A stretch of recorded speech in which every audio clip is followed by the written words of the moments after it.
Hello दोस्तो, कसे आहात? चांगले आहेत ना? चांगले जरा मी वैशव ब्लॉगमध्ये तुमचं सगळ्यांचं स्वागत आहे.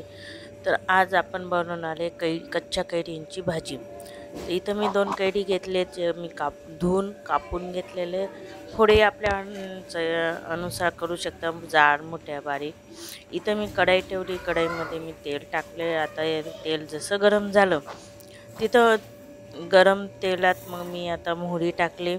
नंतर मग जिरं टाकेल आणि ते चांगलं तडकू देईल. कच्च्या कैरींची भाजी खूप छान लागते, तुम्ही ट्राय करा नक्की. आता इथं आपली मोहरी चांगली कलसली गेलेली आहे. आता इथं आपण तिखट वगैरे टाकूया.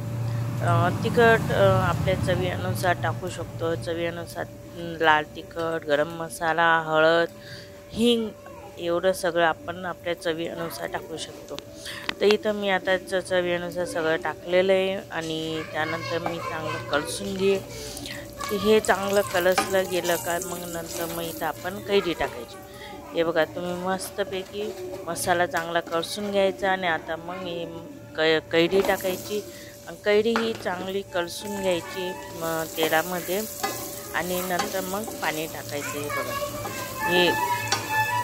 हे बघा इथं मी आता चांगली कैरी कलसून घेते आणि चांगली होऊ देईल आणि नंतर मग आपल्या अनुसार पाणी टाकायचं, जेवढं आपलं शिजायला लागतं तेवढं.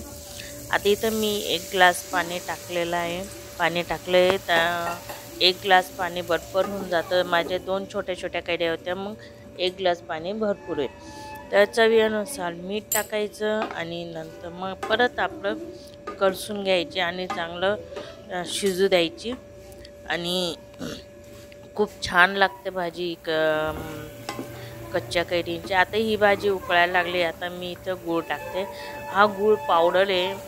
तुम्ही गूळच्या ऐवजी साखर बी टाकू शकता. चवीनुसार तुम्ही टाकू शकता. गोड आंबट आपल्याला जसं गोड लागतं त्या हिशोबाने मी माझ्या हिशोबाने गोड टाकलं. चवीनुसार गूळ टाकायचं, चांगलं ते कलसू द्यायचं आणि इथं आपली कच्च्या कैरीची भाजी तयार आहे. तुम्हाला ही रेसिपी कशी वाटली मला कमेंट करून नक्की सांगा. आवडलं असेल तर लाईक, शेअर आणि माझ्या चॅनल सबस्क्राईब नक्की करा. पुन्हा भेटूया पुढच्या व्हिडिओमध्ये. तोपर्यंत बाय. श्री स्वामी समर्थ.